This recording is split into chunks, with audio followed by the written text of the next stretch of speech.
প্রিয় দর্শক বন্ধুরা, এই মুহূর্তের শিক্ষক নিয়োগ মামলা ঘিরে অত্যন্ত বড় একটি নজিরবিহীন খবর উঠে আসছে।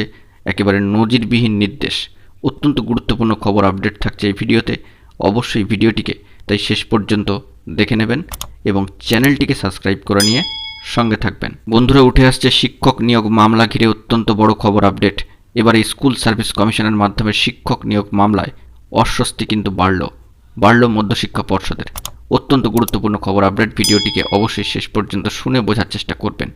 স্কুল সার্ভিস কমিশনের মাধ্যমে শিক্ষক নিয়োগ ঘিরে আবারও অস্বস্তি। সেক্ষেত্রে যে খবরটি উঠে আসছে যে সম্মানীয় বিচারপতি অভিজিৎ গঙ্গোপাধ্যায় মহাশয় এবারে তলব করলেন মধ্যশিক্ষা পর্ষদের সভাপতি মহাশয়কে।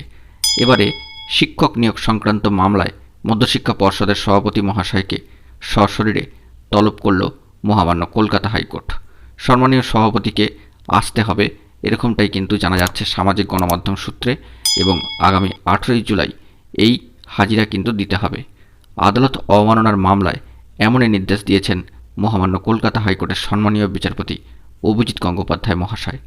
শম্পা ঘোড়ই নামে এক আবেদনকারীর মামলার ভিত্তিতে এমনই নজিরবিহীন নির্দেশ দিয়েছেন সম্মানীয় বিচারপতি গঙ্গোপাধ্যায়।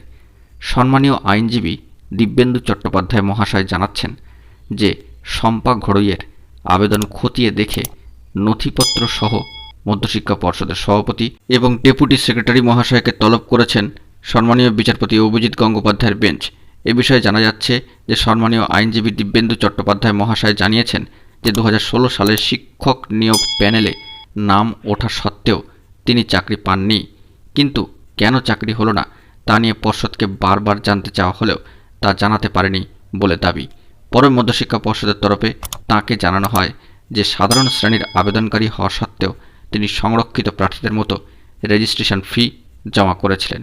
সেই কারণেই পর্ষদ তার কাছে অতিরিক্ত 500 টাকা ফিজও নিয়েছিল বলে এমনটাই অভিযোগ।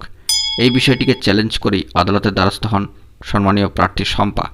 তাঁর আবেদন ছিল যে ফিজ দেওয়া নিয়ে যে সমস্যার কথা যুক্তি হিসাবে বলেছিল পর্ষদ, সেই সমস্যার তো সমাধান হয়ে গিয়েছে।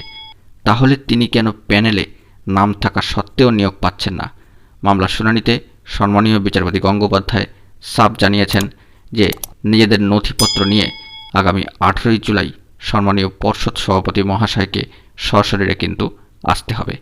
নজিরবিহীন নির্দেশ সম্মানীয় বিচারপতি অভিজিৎ গঙ্গোপাধ্যায়ের। এই গুরুত্বপূর্ণ খবরটি সামাজিক গণমাধ্যম সূত্রে উঠে আসছে। বন্ধুরা, এখন এটুকুই। সকলে ভালো থাকবেন ও চ্যানেলটিকে এখনই সাবস্ক্রাইব করে নিয়ে সঙ্গে থাকবেন। ধন্যবাদ।